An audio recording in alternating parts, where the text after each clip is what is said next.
Godfather na Jihad n'abandi bantu bari hamwe b'udutsiko, hari ukuntu bagiye biremamo udutsiko tumwe dushyigikira abandi.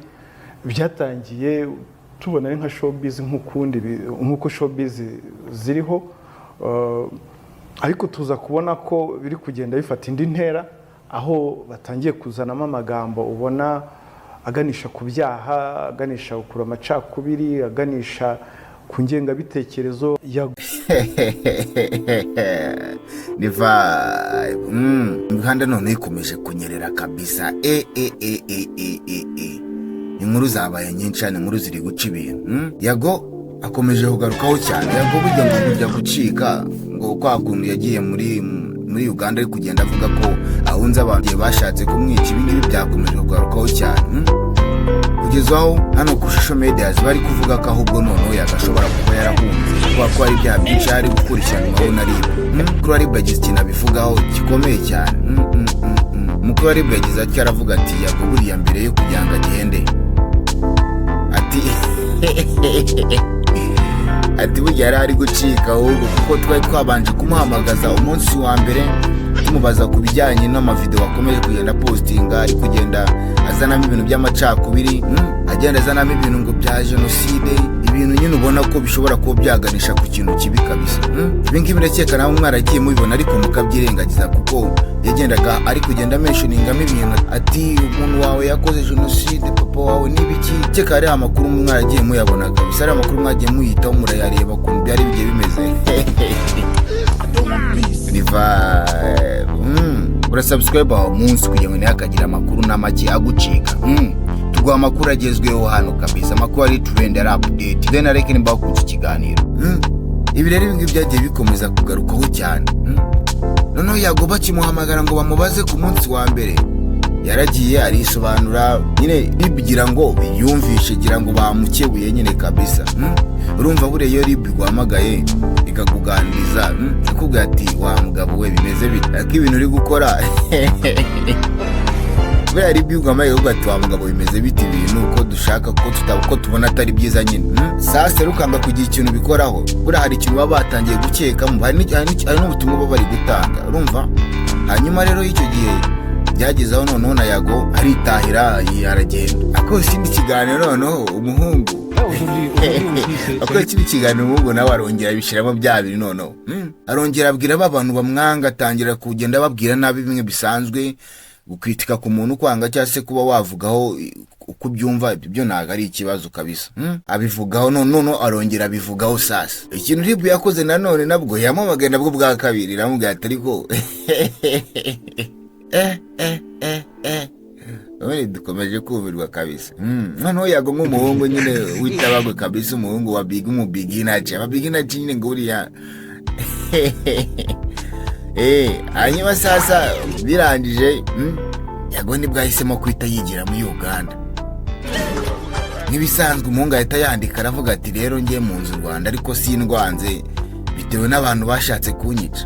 Mu gihe amakuru ari hanze ari kuvuga ko ahubwo atagiye kubera ko abantu bashatse kumwica, kuko iyo barashatse kumwica aba yaramagaye inzego zikaba zabimugiramo, dore ko inzego zo mu Rwanda zifite ukuntu zirenganura abantu, zikora neza cyane kandi bizwi kabisa.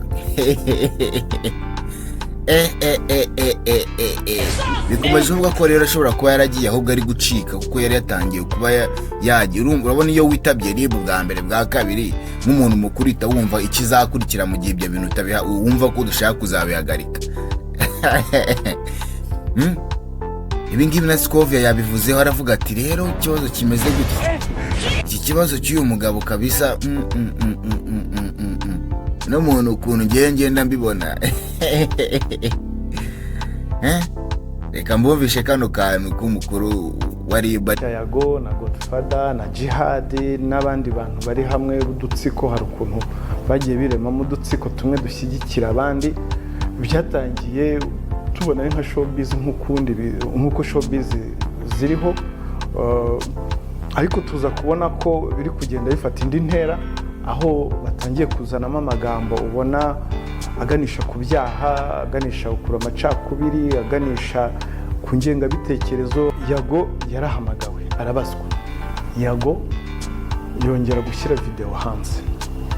Video yarimo amagambo wumva arimo amacakubiri aganisha ku macakubiri n'ivangura. Arabazwa, arakurikiranwa. Muri cya gihe rero ibimenyetso byegeranwaga nibwo twagiye twumva nawe aravuze ngo yarahunze. Hanyuma rero tukiraho kandi kuri uyu muhungu wacu ibintu bikomeje kugorana, tubona tubona Irene we wayimpaye Empire.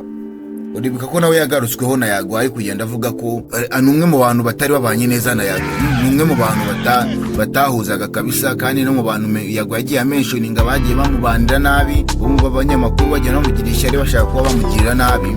Yagiye anamentionizemo Irene avuga ko yari yamwangaga nawe cyane kabisa. Akagenda abuza abantu ngo nabakoresha ibiganiro n'ibintu byinshi mwagiye mu byo twagiye tubyumva no kuri social media. Rero Irene nawe yagize ati nawe yagiye na posting ino nkuru ivuga ko umubyeyi we atigeze akora jenoside. Byamubaje cyane kuko yagiye anacukumbura station ibyanye n'ibyo bintu kabisa. Ni ibintu byamubaje cyane, yapozinga agaragaza akababaro yari afite. Ese koko n'umuntu aba atarabikoze warangiza ukaza ku mbuga nkoranyambaga ugakita ukavuga ati aho yakoze iki? Ibyo ngibyo ubwabyo byaba bigize icyaha. Waba uri gushinja umuntu, waba uri gushinja ibyaha umuntu kabisa. Abaye ko atarabikoze bivuze ngo iki cyaba ari icyaha. Ariko sinjye sinumva n'impamvu showbiz ishobora kuba yagenda ikazamo ibintu by'imiryango. Muri showbiz mwarezanye, mwaraje muri mu kazi yego, ariko ababyeyi banyu ntabwo aribo babatumye ngo muze mutangire muvuge ngo ariko ababyeyi banyu ntabwo aribo babatumye ngo muze mana bamujye mubashiramo. Babari ku ruhande bafite ibintu bari gukora, bafite ibintu bari kurwana nabyo. Ababigira amahirwe bakabaki bafite ahantu bibereye hatandukanye no mu bintu mwebwe murimo kabisa. Ibi rero byakomeje kugenda bivugika imbuga nkoranyambaga, ibintu byabaye ibibazo kabisa. Abandi batangiye kuvuga ngo nimusigeho mudatuma umuhungu wacu aguma hanze, ngo kaguma ishyanga ngahe baba we, ngo mutangiye ngo kumushinja ibyaha, ngo kandi ngo yaragiye kubera abantu bamwanze, ngo abantu baramwangaga twarabibonye. Abantu kuko bariye bamwanga Yago bigaragara, abantu bagiye bamwanga bigaragara, bakamwangisha n'abandi. Benanyuze no mu maproof yagiye atanga agaragaza ko batagiye bamubanira neza kabisa. Ibintu byumvikana rwose. Ariko nanone ese naho ukibaza abantu niba baramwanze, ibi ngibi nabyumvishe kuri Jihad ari kugenda asa nko bigarukaho cyane. Yavuze akantu nanjye nkatekerezaho. nimba umuntu akwanze, sibyo? Umuntu akwanze agashaka kukuraga n'urugero ibintu by'amarozi nabyo yagiye abigarukaho, bakakwangisha n'abandi. Abo bantu nabangahe bagiye bakwanga bashaka kugirira nabi. Uburyo bwiza bwo kubahunga no guhunga igihugu, nta kuntu abo bantu wari bubafate,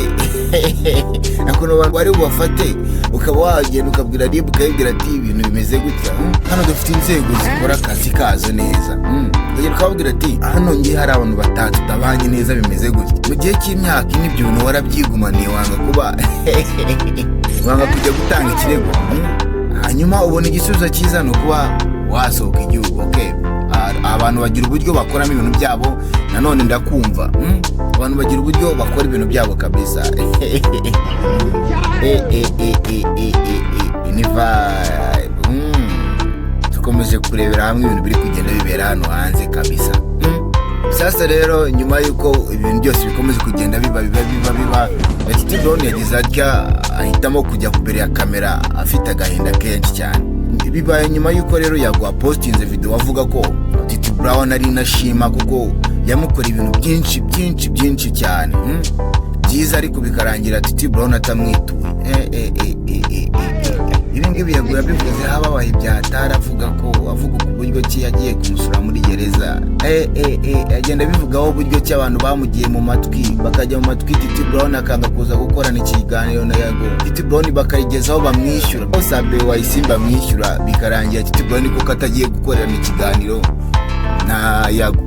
Ariko yabigarutseho cyane, Titi Brown yabigarutseho cyane avuga ati nyamuneka mbabarira rwose, ngewe ntabwo nigeze nanga gukorana ikiganiro kuko ibyo wagize wankoreye ndabyemera kabisa ndanabyibuka ibyo wankoreye ndabyibuka kabisa dore ko hari n'abagiye babigarukaho cyane ngabo abanyarwanda turi inashima ngo ati hari ukuntu wirengagiza umuntu akugiriye neza ariko uko byagaragaye ntabwo ariko no Titi Brown byagenze kuko Titi Brown yagiye bigarukaho cyane anasaba imbabazi anavuga ati ndabyibuka ko wangiriye ufite neza wangiriye nyinshi agenda biva imuzi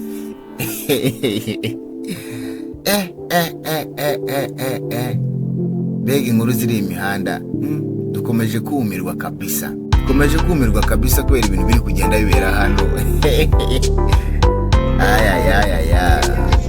andi makuru rero yo hanze ameze ati sasa ketiwe video ye yagiye hanze ariko aba bakobwa bo tuzabagenza gute kweri araka video ka Keti kaje hanze yambaye gusa undi mukobwa mugenzi wari ukora ibintu hari ukuntu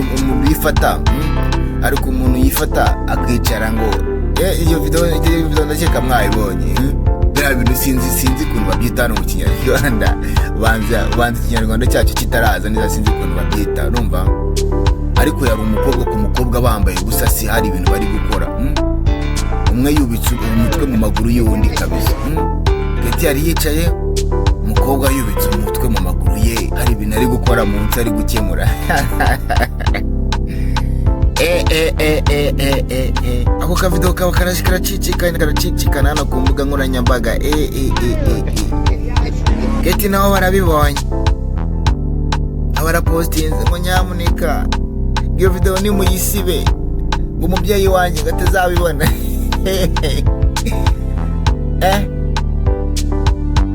ibintu bikomeje kubera hano imihanda abantu bakomeje kujya rero bakazana bimwe byo mu gikari bakabizana hano hanze ngaho jihadi ari ngo bafino ngaho jihadi ngaho na Keti nawe bamuzira myenyimo ibintu byo kuza bambaye ubusaba aba bantu ibintu bakomeje kutwereka kabisa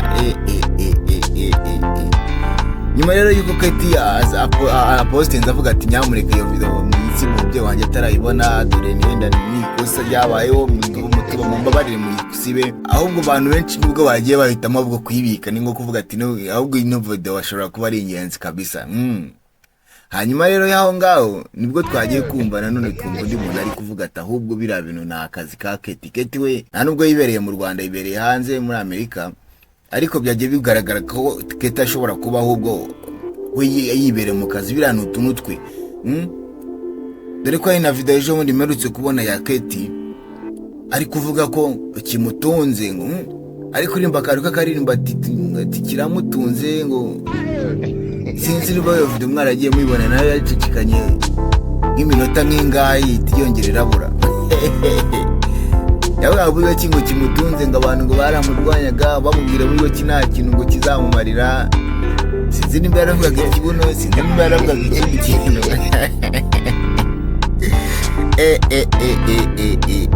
niba akomana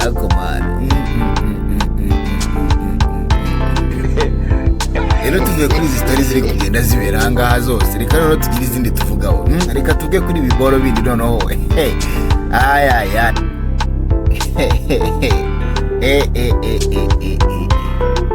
hano ibingibi byatangajwe na Minisiteri w'umutekano w'intebe muri Repubulika Iharanira Demokarasi ya Kongo avuga ko hari imfungu 129 zishwe bazirashe bazanye ibintu byo gushaka ngo gutoroka gereza birangira babarashe kabisa mu gihe hari n'abandi bagiye nyine bakomereka bagiye babarasa barakomereka tayari ariko abangaba 129 bo barangije gucaho tayari abano 129 barashwe ejo bundi mu rukerera kabisa nibwo babashe kuba babarasa ariko bagiye babigarukaho cyane abaturage bari mu gahinda gakabije bari kuvuga ko abantu babo barenganye bari kuvuga ko ahubwo bishobora kuba batagerageze gucika ahubwo bahohote barashwa ahubwo bitewe nuko ari itegeko ngo ryagiyeho birangira babarashe atari uko ahubwo bageragezaga gucika baze gufata abantu 129 bose ukabatungamo imbunda ukarasa abandi bagakomereka uko twebwe twibereye hano muri showbiz ziri kugenda zibera hano ahandi ibintu ntabwo bimeze neza kabisa, ahandi ibintu ntabwo bimeze neza kweri. Ibi kandi tukiri kureba kuri ibyo ngibyo, kandi ni nako imodoka ziherekeza Tim Walz wiyamamariza kuba vice perezida wa Amerika zakoze impanuka.